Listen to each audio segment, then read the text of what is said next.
Welcome to another video. Today we're doing the present progressive tense, what I think to be the easiest way to see the connection between English and Spanish. So, plan for today, we're going to break down the present progressive in English.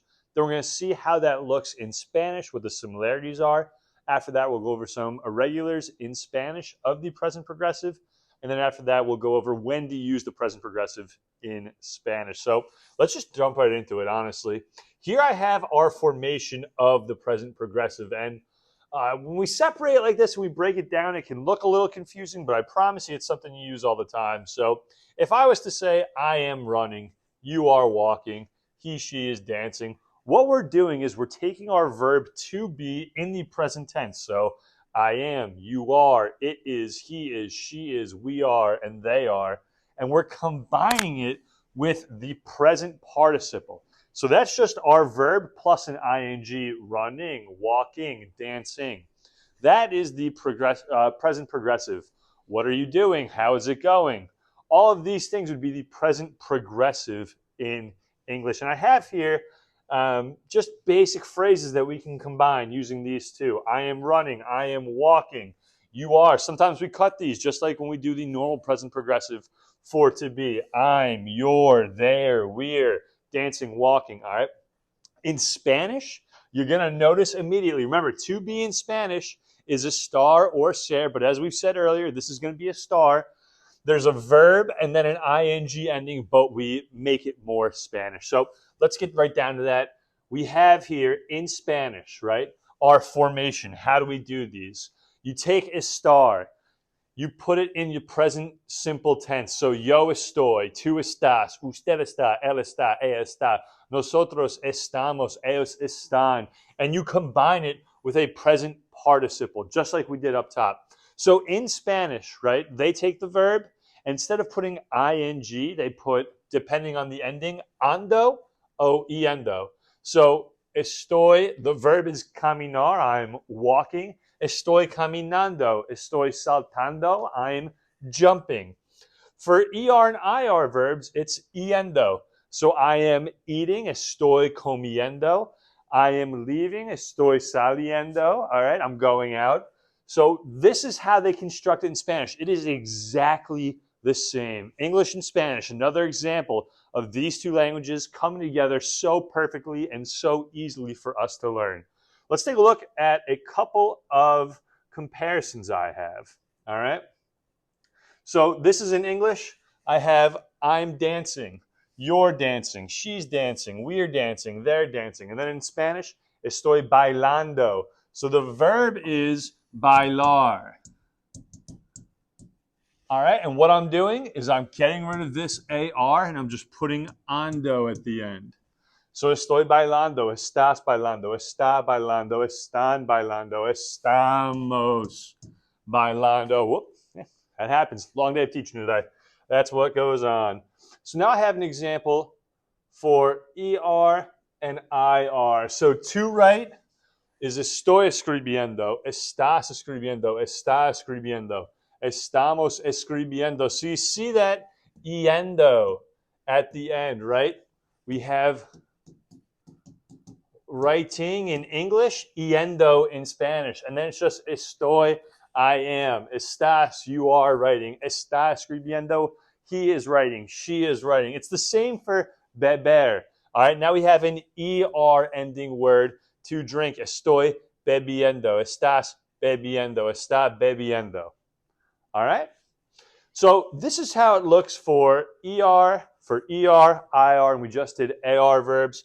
Now, let's take a look at some irregularities we have. Of course, you know it's a Spanish verb tense. There's going to be some irregularities. We don't fear them anymore. We tackle these head on. If we fear them, then they win, and we lose by not becoming bilingual. So what I have here first, if there's a verb, if there's a vowel, I'm so sorry, a vowel before the ER or IR, you put a Y. So leer is not leyendo, it's leyendo, right? It just sounds smoother that way, leyendo instead of leyendo. So I get rid of my ER, which are right here, and I put leyendo. traer, I get rid of the ER at the end and I put the Y. Trayendo, doesn't sound right. 3 vowels in a row is very rare in Spanish. Trayendo, but trayendo, that sounds so much better. Construir, I get rid of the IR. Construyendo. All right, it's a tough one to say. Next, my irregulars are my E to I. So I have here pedir. Estoy pidiendo. I'm requesting. So I get rid of the E and I put an I just like we did in the present simple. This fell in that present simple irregularity. Servir, I have as well. I get rid of the E and I'm putting I. Sirviendo. Okay, my last one is odio, dormir, dormiendo. All right, as well as morir, moriendo. Let's take it on up. And here I have more irregulars. All right, so, okay, I had to do a little cut there. There's an after-school announcement, so we are back. Here I have ir and venir, and you'll notice I did not fill out these for the present progressive. Technically, this would be iendo, I believe. Here's the thing, though, is in the present progressive, really, I cannot think of a single time where I have used estoy yendo or estoy veniendo instead of just saying voy, all right, or vengo. So for these, you're never really going to use the present progressive. So we're just going to give these a big old X, right? These are just going to be the present simple when I need to use them. So these don't get grammar tables. They don't get any more of our attention because we already learned these when we did the present simple. So we're not going to give any more time to the present progressive there. One other thing I wanted to point out, and this is a little bit more of an advanced topic, but I think most of you guys are there anyway. When you use direct objects, indirect objects, or reflexive, they can go either before or after the present progressive. So for example, estoy duchándome. That's a ducharse is a reflexive verb. I have the option to put duchándome after. All right, so that kind of flows a little bit more like English. Está ayudándome. He is helping me. She is helping me. As ella está ayudándome. All right. You also have the option to keep it a little more Spanish and put the direct object, indirect object, or reflexive before. Me está ayudando. He is helping me. She is helping me. Because that's how they do direct and indirect objects in Spanish. Your decision. They both mean the same. People understand what you say. When I first started, I used duchándome because in my head it was easier to translate in that order. As I went further along in my Spanish journey, my syntax, when I'm trying to speak in Spanish, became much more direct object, indirect object, reflexive first. And that's just kind of what I'm comfortable with now. So I find myself, even though I swore I never would, using this one option way more than this one. But again, this is totally fine. There is no incorrectness there if that's what you choose to use. So let's dive into now, when is the present progressive used? And really, it's similar to English. There is just one glaring difference, and that is when actions are happening right now is when they use the present progressive. The actions have to be happening right now in order for them to be used. So I have an example here, right? If I'm meeting my friends in the morning and I ask, oh, is he jumping in the ocean later?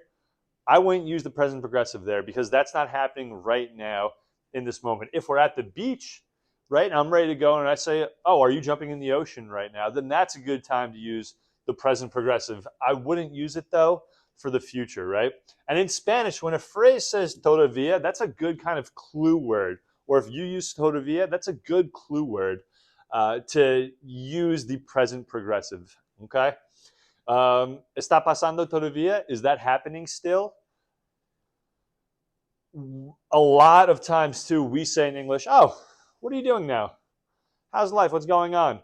Right? Those aren't phrases that you would use in Spanish. All right? You would say, ¿Qué pasa? ¿Cómo va la vida? How is life going? That has a little more. ¿Cómo va la vida? How goes life? That has more weight than what are you doing right now?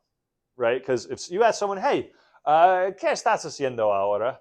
They're going to say like, Well, I'm standing up, I'm talking to you, I'm learning Spanish, right? They're going to say literally what they're doing in this moment. So it's just important to keep in mind that the present progressive tense used much more to describe what is happening right now. And in this worksheet we do, I'm going to have a couple of questions where you have to decide what's right to use, the present simple or the present progressive. We're going to practice conjugating. We're going to go over examples. It's all good.